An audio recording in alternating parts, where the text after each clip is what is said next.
This is IGN. This is your IGN review of Supergirl by Clint Gage.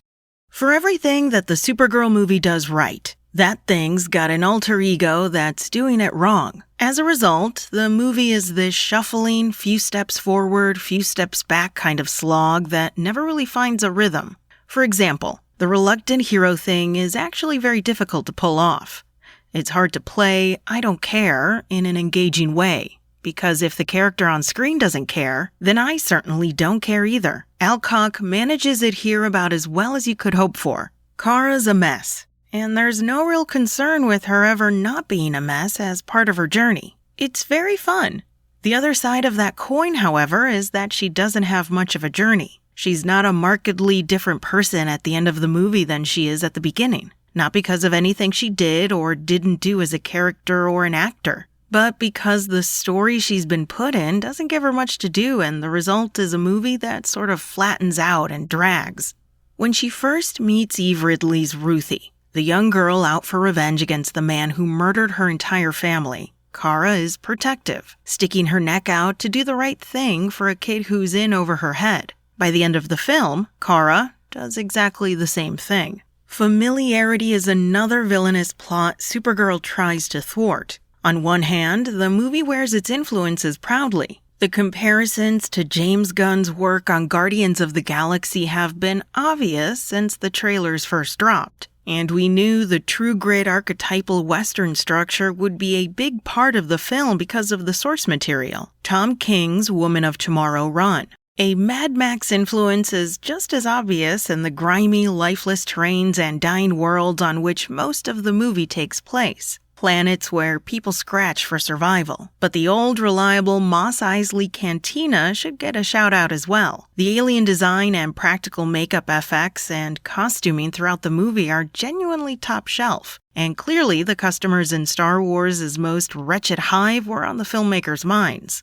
And yet, there's still a dulled edge to the whole movie. Instead of taking the post-apocalyptic vibes of Mad Max, they lift a whole plot point straight from Fury Road and handle it, frankly, a little clumsily. And instead of the emotionally relevant needle drops of Guardians, Kara gets slow-paced montages set to a Jimmy Eat World cover that are baffling. The film's two other headliners fall into these buckets as well. Matthias Schoenaerts as the film's villain, Krem of the Yellow Hills, looks incredible. His whole appearance would make the creature design team from A New Hope proud. The beads studded into his face, the machinery grafted into his body, the weird little red button he needs to activate to speak. All of it adds up to a striking and genuinely pretty cool image that would have felt at home in the Thunderdome. But they don't ever do anything with it. Meanwhile, Jason Momoa's Lobo finds his way into the movie as well, and the mostly impervious anti-hero bounty hunter is just as much fun as fans have been anticipating. However, Lobo doesn't need to be there. The one scene he has with Kara has real reshoot energy. It's added on to a scene that didn't need any extra motivation to get to the next scene. Nor is he a particularly unique foil for Kara that propels her character in any meaningful way. He just happens to be looking for the same group of guys that Kara and Ruthie are after. The only real added value he gives the movie is a few, admittedly fun, one-liners. And maybe that's all Lobo needs to be. Ultimately, he shows up to put his immortal stamp of approval on Kara's actions. But that feels both unnecessary and more than a little pandering. So the story of this movie continues to be they did it right on one hand, but on the other not so much. And just as the second entry into Gunn's DCU, that issue spills over into all the stuff that comes with being a part of a currently expanded universe. On one hand, Supergirl needs to continue building outwards to some extent, and this is another of the film's strengths. Her scenes with David Corenswet's Superman are wonderful.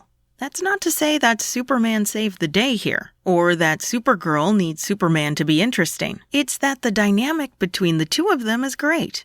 One positively looking toward the future while the other still nurses old wounds. But on the other hand, where her solo film is concerned, Supergirl needs to flesh out Kara's backstory. The structure of how and when flashbacks are deployed in Supergirl aside, her time growing up on a floating lifeboat of a city after the destruction of Krypton was way more interesting to watch. Overall, Kara Zor-El's standout moment in Superman gets a feature-length follow-up that almost gets everything right. Unfortunately, that means it gets everything almost wrong as well. Millie Alcock is great as a Supergirl carrying the weight of real trauma and cementing a very cool dynamic with her on-screen cousin, while the alien design and practical makeup effects make the film a joy to look at. Jason Momoa's Lobo and Matthias Schoenaert's Krem are just as cool visually, but unfortunately, they also don't have a lot to offer in this entry in the burgeoning DCU. Supergirl's IGN score, 6 out of 10. Thanks for listening to IGN.